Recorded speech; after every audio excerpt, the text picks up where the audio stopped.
ආයිබෝන් යාළුවනේ මම සාදරයෙන් පිළිගන්නවා තවාන LK YouTube නාලිකාවට. මේ සතියේ තවාන LK YouTube නාලිකාව ඔයාලත් එක්ක කතා කරන්න බලාපොරොත්තු වෙන්නේ පොල් පැල අතුරින් වගාවට සුදුසු පොල් පැලයක් තෝරගන්නේ කොහොමද කියලා සහ වගාවට සුදුසු නැති පොල් පැලයක් කොහොමද අඳුරගන්නේ කියලා. මේ වීඩියෝ එක ඉවර වෙනකම්ම බලන්න සහ තවාන LK YouTube නාලිකාව තවමත් subscribe කරලා නැත්නම් subscribe කරන්න කියලා තිල්ලා සිටිනවා. ඔබ ගෙවතු වගාව සඳහා හෝ වාණිජ වගාවක් විදිහට පොල් වගාවක් කරනවා නම් වගාවක් කරන්න බලාපොරොත්තු වෙමින් ඉන්නවා නම් පොල් පැලේ ගුණාත්මක පොල් පැලයක් තෝරා ගැනීම කියන්නේ ඉතා වැදගත් කාරණයක්. අපි අද හිටවන පොල් පැලේ ප්‍රතිඵලය අනාගත පරම්පරා කීපයක් පුරාවට ලබා ගනි.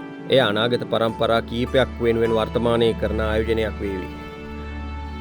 නමුත් අවුරුදු කීපයකින් අපි අද හිටවන පොල් පැලේ පොල් ගෙඩි හැදෙන්නේ නැහැ කියලා තේරෙනවා නම් පොල් ගහ බාල වෙනවා කියලා අපිට තේරෙනවා නම් ඒකට හේතුවත් අපි තෝරගත්ත පොල් පැලේ හරි ගුණාත්මකතාවයෙන් තොර පොල් පැලයක් කියලා අපිට හිතෙනවා නම් ඒ වෙනකොටත් අපි මේ පොල් ගහ වෙනුවෙන් වැඩි කාලයක් හා ශ්‍රමයක් වියදම් කරලා ඉවරයි. ඒකට තියෙන හොඳම විසඳුම තමයි අපි ගෙවත්තට පොල් පැලයක් එකතු කරගන්නවා නම් හෝ වාණිජ වගාවක් විතර පොල් වගාව කරනවා නම් පොල් වගාවට සුදුසු ගුණාත්මකතාවයෙන් යුතු පොල් පැල තෝරාගන්න එක. අපි දැන් බලමු පොල් පැලයක් තෝරගන්නකොට මොන වගේ කරුණු කාරණා සම්බන්ධද අපි සලකා බලන්න ඕනේ කියලා.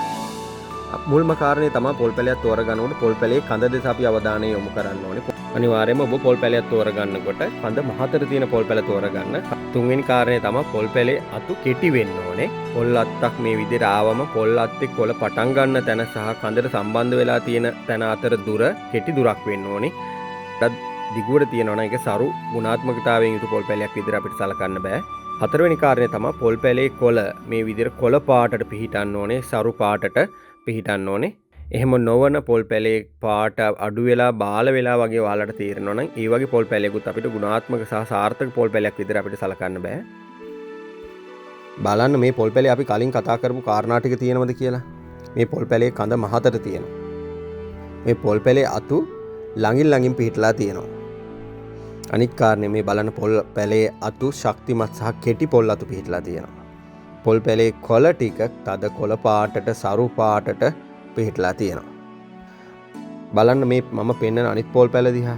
මේ පොල් පැලේ කඳ කුඩා කඳක් පිහිටලා තියෙනවා. අතු පිහිටලා තියෙන විදිය බලන්න. කොළ පිහිටලා තියෙන විදිය බලන්න. දැන් ඔබට වෙනස තේරුම් ගන්න පුළුවන් නේද?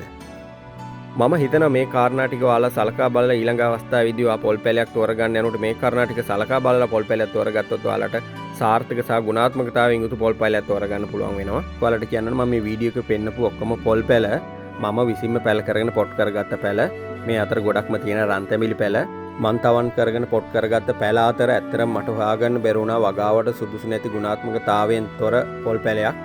මේ වීඩියෝ එකේදී ඔයාලට වගාවට සුදුසු නැති ගුණාත්මකතාවයෙන් තොර පොල් පැලයක් ඔයාලට පෙන්වන්න මට යන්න වුණා පැල විකුණන තැනකට. පැල විකුණන තැන විකුණන තිබ්බ පොල් පැල වලින් තමයි ඔයාලට මේ වගාවට සුදුසු නැති පොල් පැලයක් ඔයාලට ගෙනල්ලා පෙන්නුවේ.